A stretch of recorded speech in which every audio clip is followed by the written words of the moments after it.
असतो मा सद्गमय तमसो मा ज्योतिर्गमय मृत्योर्मामृतङ्गमय। Om Shanti Shanti Shanti.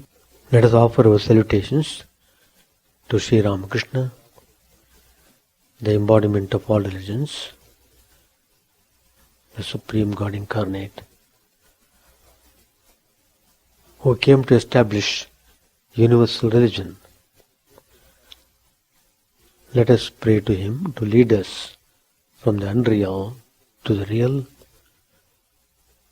to lead us from the darkness of ignorance to the light of knowledge, to lead us from death to immortality.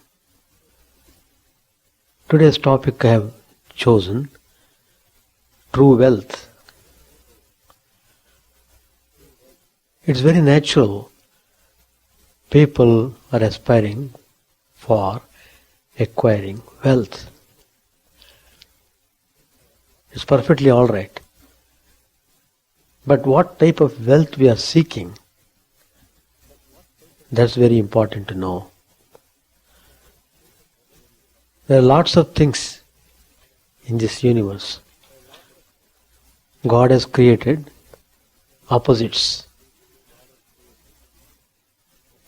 Sweet fruits, bitter fruits, good and bad. Everything has its opposite. Happiness, pain. They're all mixed up. So the whole universe is a mixture of the three gunas, sattva, rajas and tamas. We are all bound and guided by these three gunas. So when we are chained by these three gunas, that means we are bound by Maya. So there is some force which is binding us on to this world. But why God has bound us into this world?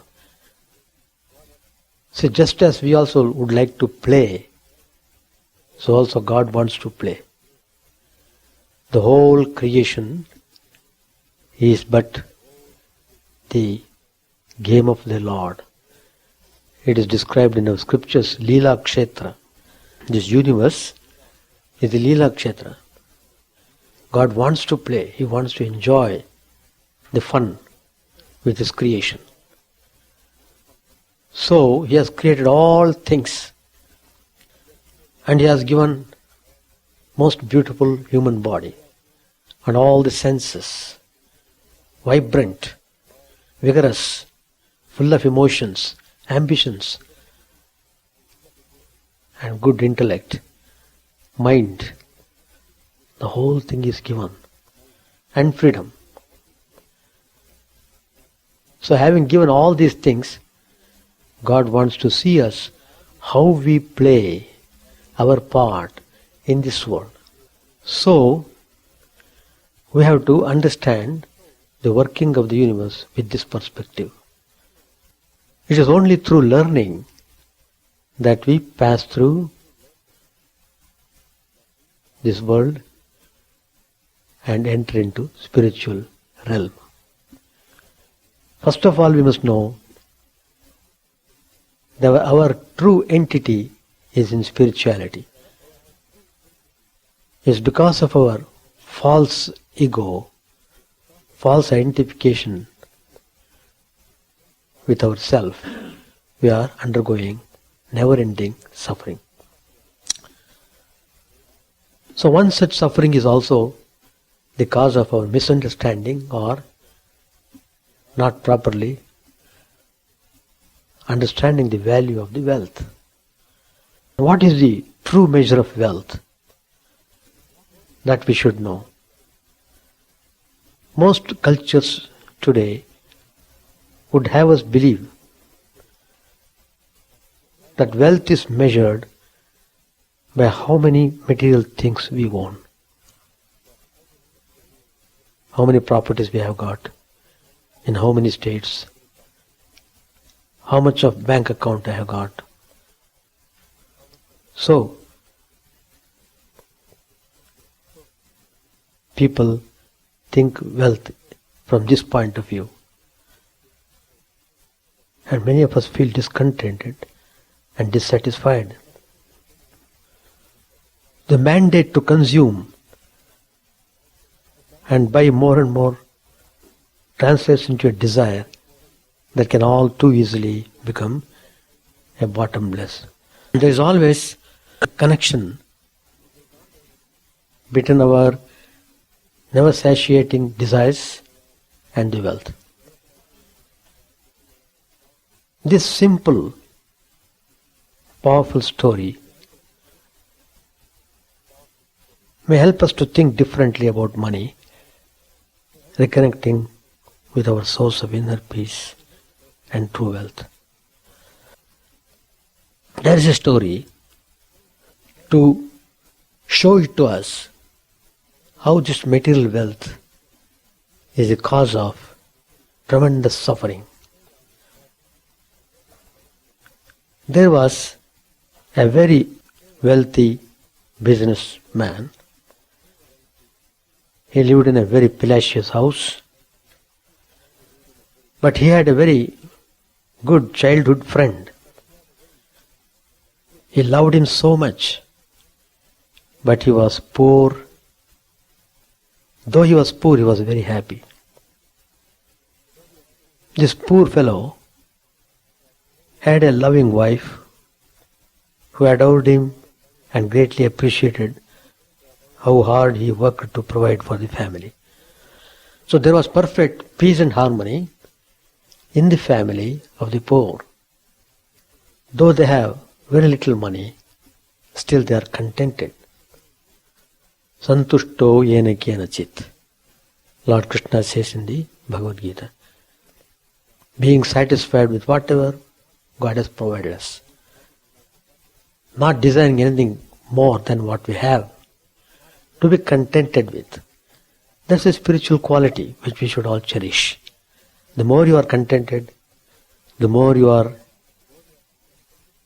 qualified to enjoy peace. Whereas the rich man was a successful business person, but his activities were quite different. He would spend many evenings away from home, socializing and finalizing business deals. Every week there would be 2-3 meetings, conferences, seminar calls, conference calls, all these things, just to enhance how much more he can become rich. Sometimes he would feel disgusted with his way of life, and he was quite envious of his friend's simple lifestyle. And this rich man began to think himself, what's the point of having all this money if I can't really enjoy it, if I can't have really peace of mind? My friend may be poor, but is enjoying a wonderful life and a family. Sometimes I wish my life could be more like this. Just a thought came to him in this way. So somebody suggested to him, well, if you want to be more like your friend, just give some of your money to him. He was tickled with the suggestion and decided to give his poor friend very huge amount, $200,000, a small fraction of what he had. He just gave. Now you see how the trouble started with that poor fellow. As soon as he got the money, just a gift from the rich friend, the poor family became very ecstatic.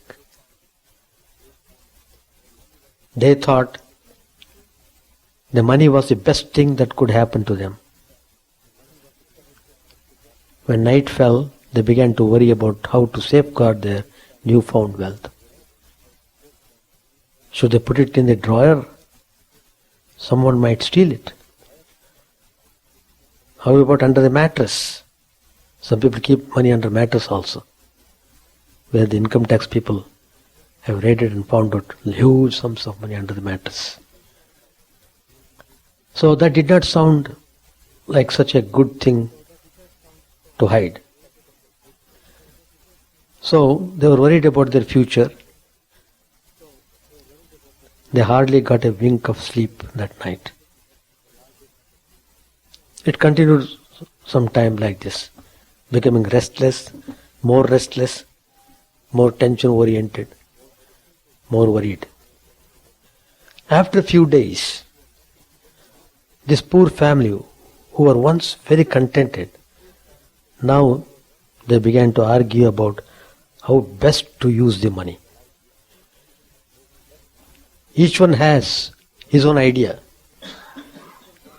The wife wanted to do one thing, while the husband wanted to do something different.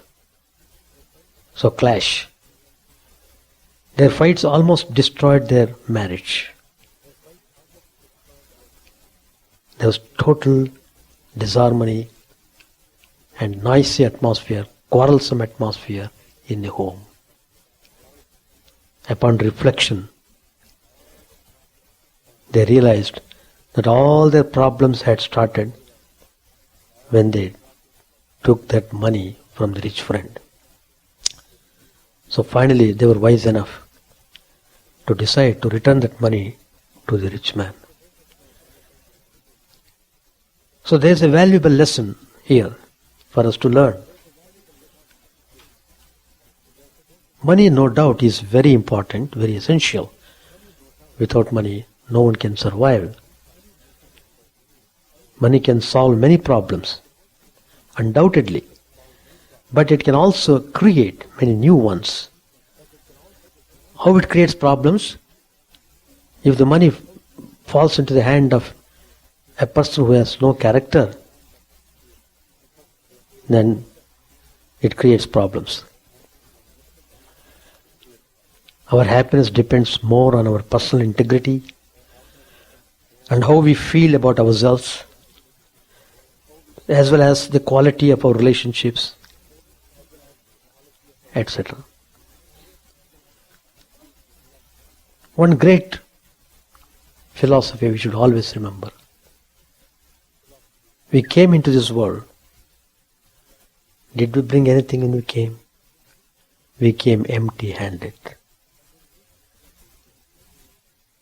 And when you leave this place, when you leave this universe, when you leave this world, when you die, do you carry anything? Nothing. You come empty-handed. You go empty-handed. Then why so much of noise about things? So, the scriptures say, we can't take anything with us. But there is one thing which we may like or we may not like, always comes with us. And that is karma. Only karma shadows us everywhere. Whatever we have done, good or bad, the result of those actions always follow us wherever we go. We can never escape from the doctrine of karma. While this may sound obvious, many of us do not necessarily take it to heart. Lord Buddha shows us by example a good way to relate to our wealth. He was just as happy with a simple robe as he was with a royal garment. He enjoyed the food that he collected from his alms rounds as much as the food that was offered to him when he was a guest of honor. He could sleep under a tree and yet was equally at ease in a royal palace.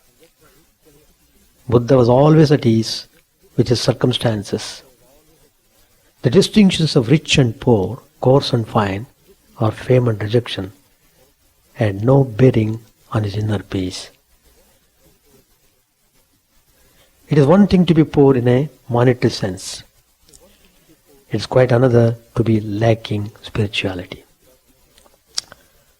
All too often we look outside of ourselves in our pursuit of wealth, when the greatest wealth of all is right within us.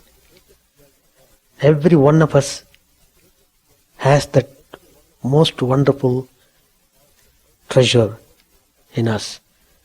The store of treasure within our hearts and minds is inexhaustible. And it is up to us to mine this internal wealth. If we know how to recognize and apply the treasure within, we are wealthy in the truest sense of the word. So we should know what exactly that true wealth is. Upanishad says, Brihadaranyaka Upanishad says in one of the passages, Dvayaha Prajapatyaha Devascha Asurascha. Verily there are two classes of the Creator's children. Both are God's children. Gods and demons. Two categories. Bhagavad Gita also says the same thing. In chapter 16, Lord Krishna says, Dvau bhuta sargau lokesmin daiva asreyevacha. There are two types of beings in this world. The divine and the demoniacal. Now Krishna himself explains what is divine wealth. It consists of 26 attributes. These are described in the chapter 16th of Bhagavad Gita. Abhayam sattva samshuddhihi jnana yoga vyavasthitihi dhanam namascha yajnascha swadhyaya tapa arjavam. Ahimsa satyam akrodaha tyagaha shantihi apaishunam daya bhuteshu aloluptvam mardavam rirachapalam tejaha kshama dhritihi shaucham adroho natimanita bhavanti sampadam daivim abhijatasya bharata. These three verses, 1, 2, 3, chapter 16, Lord Krishna has clearly defined the most wonderful qualities which are the true wealth of a person. So we should cherish to acquire this wealth, not the other thing. One is fearlessness, purity of heart, steadfastness in knowledge and yoga, almsgiving, control of the senses, sacrifice, study of scriptures, austerity and straightforwardness. Then, not causing harm to anyone. Truth, absence of anger, renunciation, peacefulness, absence of crookedness, compassion towards beings, freedom from covetousness, gentleness, modesty, absence of fickleness. Then vigor, forgiveness, fortitude, purity, absence of hatred, absence of overweening pride. These belong to the one who is born with divine treasures. So this 16th chapter of the Bhagavad Gita is called Division between the divine and the demoniacal. Divine treasure or the nature of the gods, Daivi Sampat. It has got wonderful end result. It leads to moksha, that is liberation. It leads us from never-ending suffering. It releases us from the rounds of birth and death. Whereas the worldly treasures, the fake wealth, leads us to bondage and never-ending suffering. So, having said this, Lord Krishna says, you must cultivate these divine qualities. You must equip properly. Then only you can go joyously into spiritual realm. So divine nature must be accepted and cultivated. The demoniacal nature should be abandoned. So all these qualities, both demoniacal and the Daivi Sampat, the divine qualities, both are there in human beings. Everyone has got these two. There are sattvic people who possess the divine attributes. There are among human beings those that are endowed with asuric qualities, who are filled with excessive tamas. In an ordinary person, there is a mixture of three gunas, sattva, rajas and tamas. As I said earlier, we are all under the grip of these three gunas. Sometimes we are more tamasic, sometimes we are rajasic, sometimes we are sattvic. Tamas and rajas pull a person downwards. Sattva lifts a person upwards. Tamas and rajas lead to bondage. Sattva helps to attain salvation.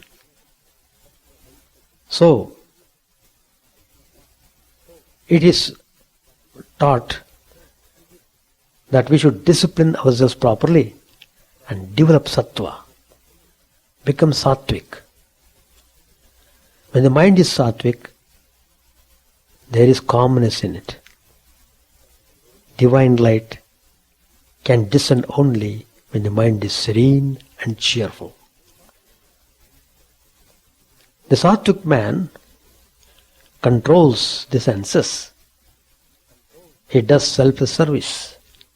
He practices japa, concentration, meditation, self-analysis, and also he keeps on inquiring, who am I? He meditates on the inner self. He has no attraction for outside things, for sensual objects. He has intense desire to attain moksha.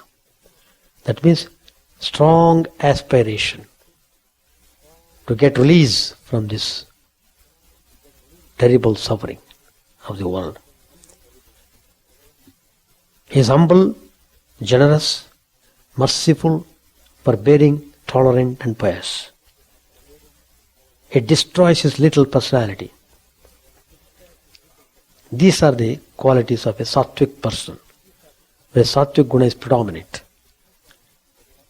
Whereas a rajasic person is very proud, intolerant, egoistic, lustful, hot-tempered, greedy and jealous. Everyone is terrible. He has got all these things in a big measure. So you can imagine, how can such a person really enjoy peace? He can't.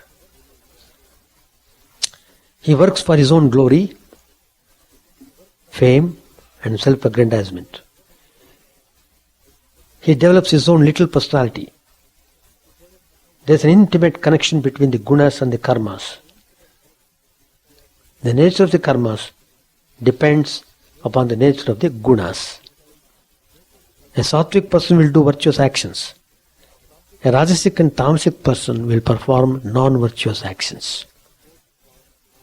It is a guna that goads a person to do actions. The self, the true Atman or Brahman is actionless. He is a silent witness. Whatever you are doing, the constant witness is our innermost self. It is always seeing us, what we do, what we think. Divine Sampat enables the aspirant to attain the highest state of superconsciousness, Nirvikalpa Samadhi, wherein the seer and the seen are united in one. meditator and the meditated have become identical.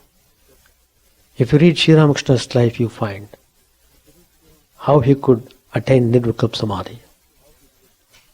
When he entered into that state, he felt ecstatic. The whole truth was revealed. So, the aim of our spiritual practice is only to make us rise from tamas and rajas to sattvic state, to establish ourselves, to stabilize ourselves in sattvic gun. That is the practice of spirituality.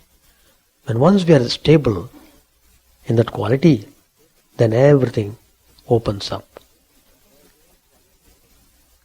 Among the divine qualities, fearlessness stands foremost.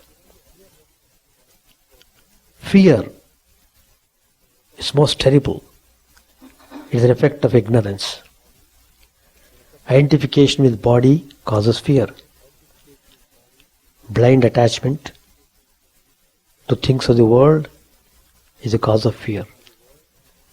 The sage who has realized himself is absolutely fearless.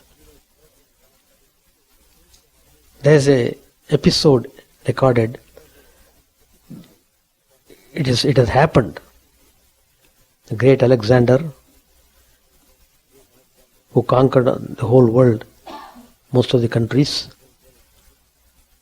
he was passing through Kashmir. He was returning back to his Persia. On the way, he saw a saint, a holy man sitting on a rock. When he saw him, Alexander was attracted towards him. How he got attraction? By seeing the face of that saint. Serene, cheerful, calm, silent. So, he just wanted to go and meet him and talk to him. When he conversed with him, he found that saint was a great scholar. And then, immediately he thought, this scholar should be in my kingdom. It's a waste of time for him to stay here in this rock.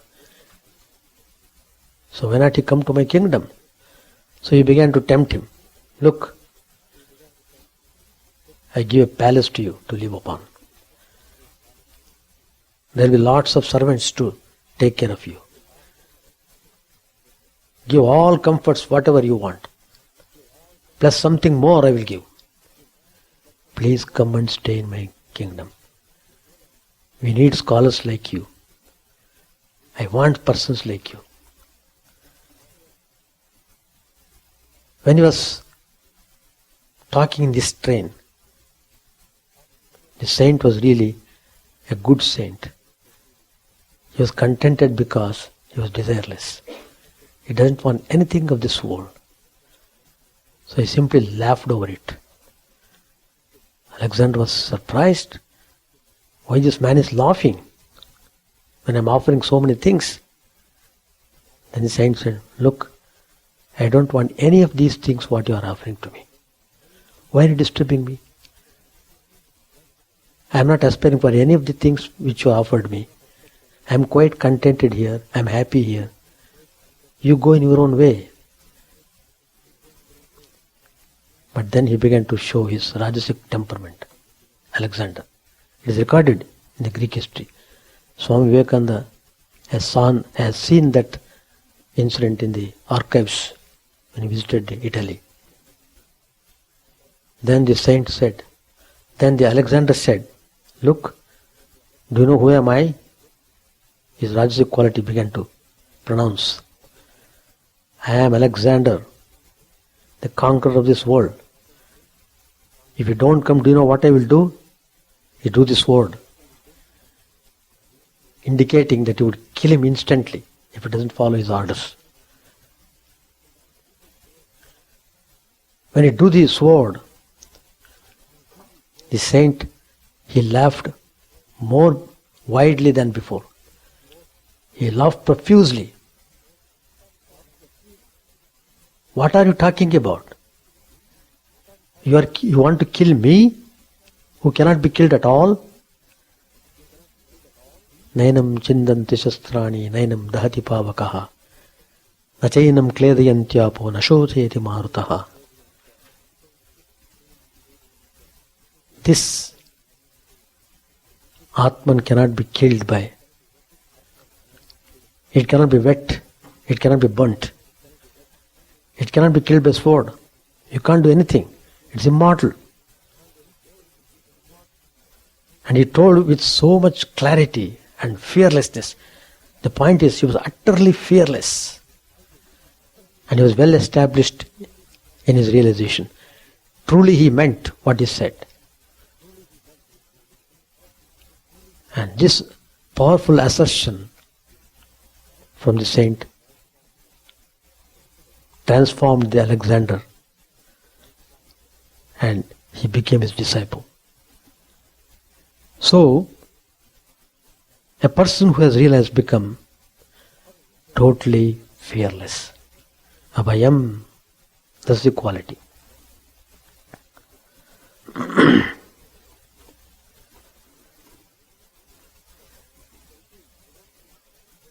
So if you devoutly observe the precepts of the scriptures, if you lead a life of right conduct, if you constantly remember God, you will become fearless. So, we must always be sincere in your efforts. So that is the quality of fearlessness, abhayam. Purity of heart, purity of understanding. Cleanliness of life or purity of heart. Purity of mind, that is giving up hypocrisy, to be truthful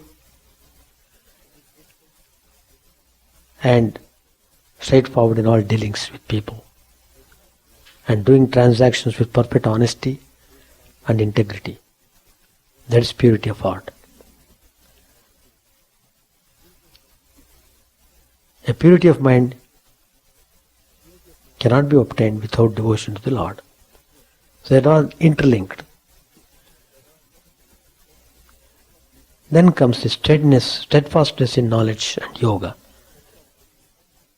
Jnana yoga vyavastirihi. Understanding the nature of the self as taught in the scriptures and holy and by the preceptor. So there are many spiritual ideas in the Upanishads. We have to properly understand and meditate upon those ideas. So fearlessness, purity of heart, and steadfastness in knowledge and yoga are the three preeminent virtues among the sattvic attributes given in the verse 1 to 3, which I quoted just above. These three attributes are found in yogis also. The other qualities are common to jnana yogis, karma yogis, and raj yogis. If you cultivate one virtue, all other virtues will cling to you by themselves. Fearlessness is the basis and foundation of the whole of person's moral structure within. Then dana, distributing food, clothes, etc., as far as it lies within one's power, according to one's means. Dhamma means control of the senses, self-restraint, self-control, control of the external senses. The practice of self-control annihilates the union between the senses and the sensual objects. He keeps the senses under the strictest restraint. He is moderate in his diet. He checks the outgoing tendencies of the mind and the senses.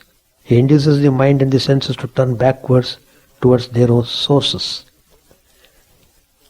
As householders cannot practice perfect control of the senses, even moderation or regulated and disciplined life will constitute self-restraint for them. The practice of self-control includes forgiveness, harmlessness, truth, steadiness, and patience. Then the yajna, fire worship, and the karmas, rituals enjoined in the Vedas, and also the sacrifice to the gods, Deva Yajna, Pitru Yajna, Bhuta Yajna. So many yajnas are enjoined in the scriptures which we should follow. Study of the Vedas in order to attain the absolute reality. Swadhyaya. Every day we must study the holy scriptures, because our tendency is to forget the good ideas. So in order to keep the mind ever pure, it is very necessary that we should read every day the spiritual ideas contained in the texts. Then tapas. True tapas is meditation on the self. It is fixing the mind on the reality. It is to turn the mind towards the soul. The mind is turned outwards, so mind is always engaged in the things of the external world. If the mind is turned inward, then it dwells on the inner self. The three kinds of tapas that are mentioned in the Bhagavad Gita come under this category. Devadvija Guru Pragya Pujanam Shochamarjavam Brahmacharya Mahimsa Cha Shariram Tapa Uchyate Anudvega Karam Vakyam Satyam Prihitan Chayat Swadhyaya Bhisaran Chaiva Vangmayam Tapa Uchyate Manaprasadaha Somyatvam Maunamatma Vinigraha Bhava Samshuddhiritte Tattapo Manasamuchyate. Worship of the gods, the teachers and the wise, purity, straightforwardness, celibacy and non-injury, they are called auspicities of the body. Speech which causes no excitement, truthful, pleasant and beneficial, the practice of the study of the Vedas are called austeritative speech. One should speak what is true. One should speak what is pleasant. One should not speak what is true if it is not pleasant, nor what is pleasant if it is false.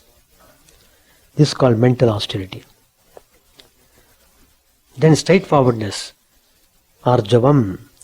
This is conducive to the attainment of knowledge. The aspirant should always be candid, upright, or straightforward.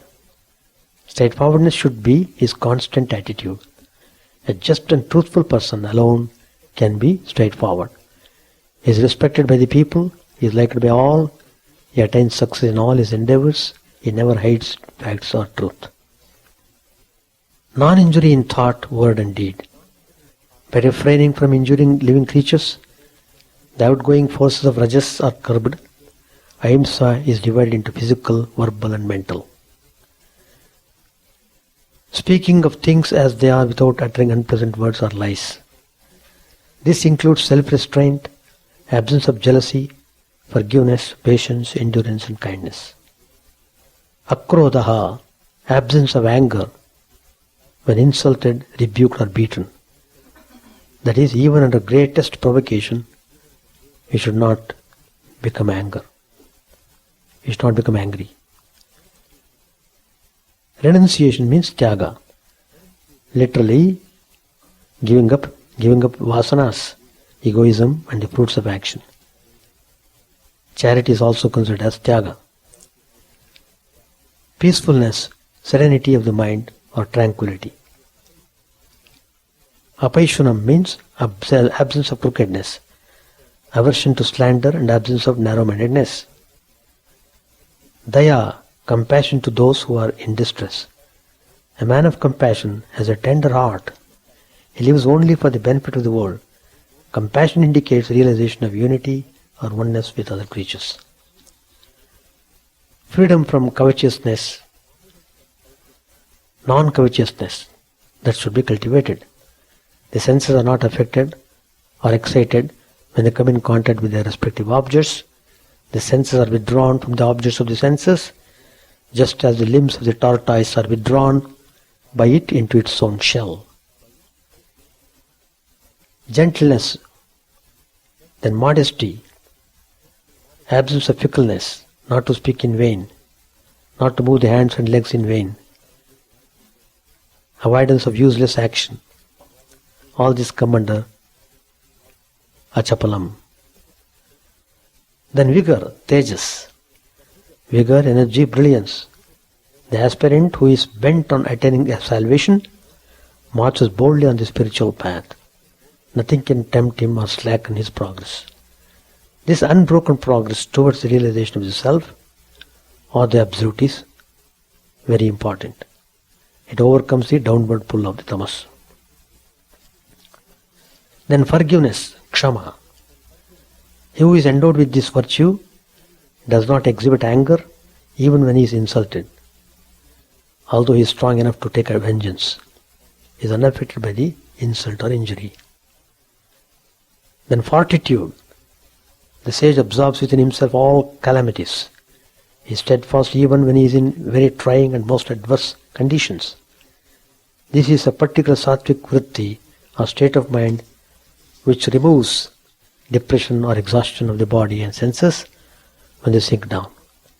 An aspirant who is endowed with this divine attribute never gets disheartened, even when he is under severe trials and difficulties and tribulations. Dhriti is a divine tonic when the body and the senses are in a state of low spirits or dejection. Then comes purity, shaucham. This is of two kinds, external and internal. External purity is done by means of earth and water. Internal purity, mind and heart, are free from maya, free from deception, lust, anger, greed, pride, jealousy, hypocrisy, likes and dislikes. Purity is achieved by the practice of celibacy, forgiveness, friendliness, charity, humility, nobility, love, complacency, compassion, etc. Absence of hatred, then absence of overweening pride. So the divine wealth consists of these 26 attributes. This is a rare gift from the Lord. This is an inexhaustible wealth which cannot be taken away by thieves or robbers, because they are enshrined in our heart.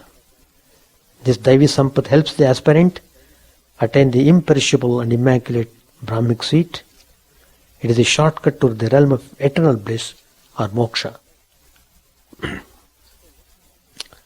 So one should always try to cultivate the character. It is a character that makes a person perfect. So we must always focus on our character. The conduct of saints and the wicked is analogous to that of sandalwood and the axe. The axe cuts down a sandal tree, while the sandal tree in its turn perfumes the axe by imparting its virtue, fragrance to the axe. For this reason, sandalwood in the form of paste finds its way to the head of gods as tilak on the images of gods, and is loved by the world so much, while the axe has its metal edge heated in the fire and beaten with a hammer as punishment. Saints, as a rule, have no hankering for the pleasures of the senses and are the very minds of amiability and other virtues. They grieve to see others in distress and rejoice at the sight of others' joy. They are even-minded and look upon none as their enemy. Adveshta sarva bhutanam, as Lord Krishna says in the Gita. Everyone is friendly. Maitraha. Free from vanity and passion. They are conquerors of greed, anger, joy and fear. Tender of heart and compassionate to the distressed. They cherish guileless devotion to the Lord in thought, word and deed. They never swerve from the control of their mind and the senses. Religious duties and correct behavior, and never utter a harsh word. There is a famous episode in the life of a saint. Sant Eknath was very devoted to Lord Vishnu. So his ideas were very much liked by the people who would gather around him. There were some people who were jealous of the saint. So they engaged a person to insult him, somehow to make him angry. So, when the saint went to take bath in the morning, after returning from the bath, this man who was hired upon, he was waiting. As soon as the saint was coming on the way, he spat on him for no reason. So like that it continued, 108 times it continued. 108 times he spat, and 108 times the saint took the bath. And that fellow was exhausted. He fell flat. He touched the feet of the saint. Master, please forgive me. I have so much insulted you, but you never uttered a single word, never rebuked me. I am really totally transformed by your behavior. Will you please forgive me? Then the saint says, what are you talking? Where is the question of forgiveness? You have given me the opportunity to take bath 108 times in the holy water. It's a great merit. So you should be thanked. So you have done a very good action. You gave me the opportunity to take bath 108 times, repeating God's name. So that is the sign of the saint. Never upset. Never got perturbed. So, it is anger, that destroys the man.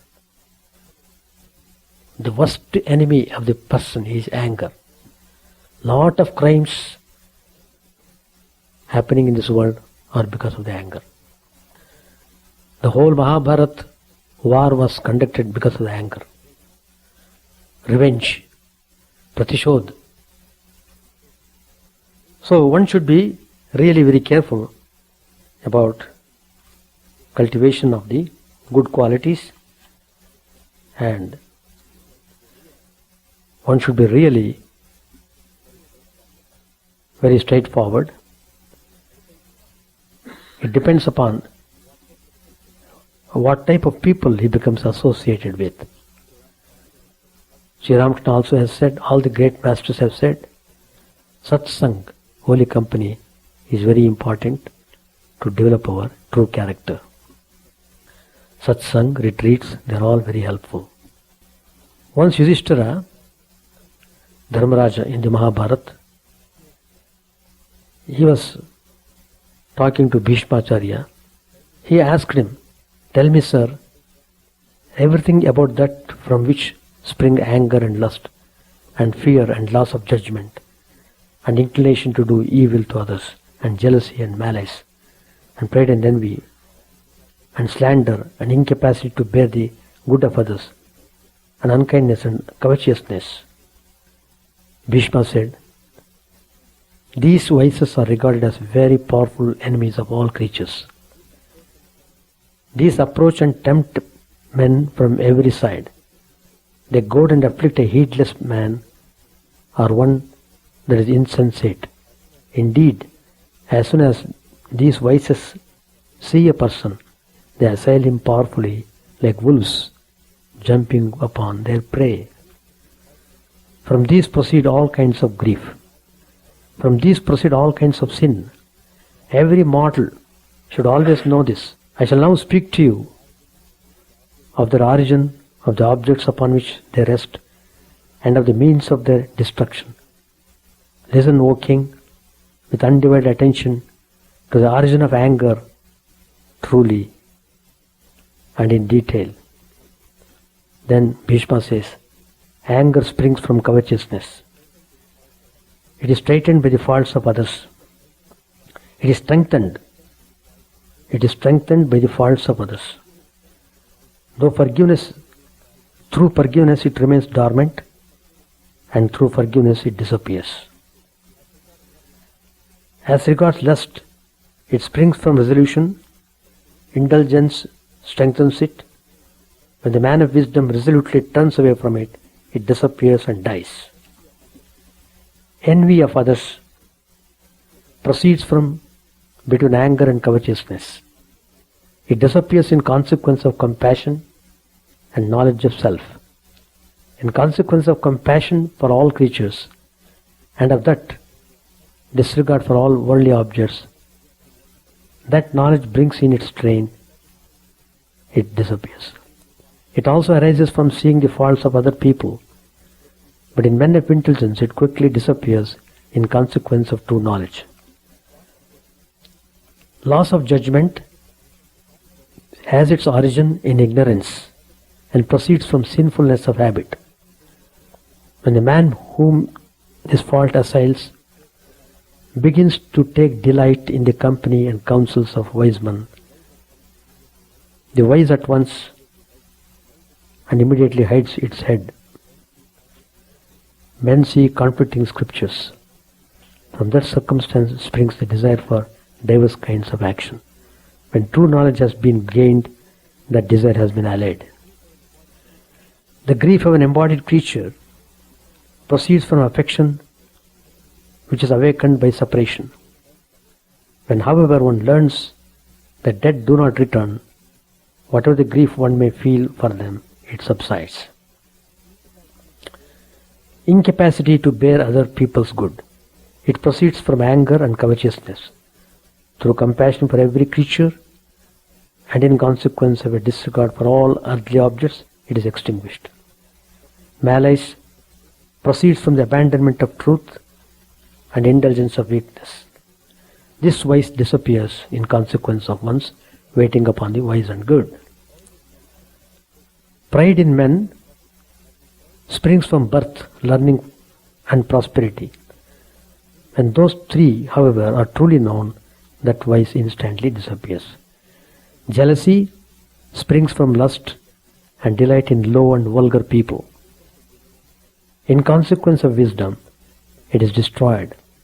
From error of conduct inconsistent with the ordinary course of men, and through disagreeable speeches expressive of aversion, slander takes its rise. It disappears upon a survey of the whole world.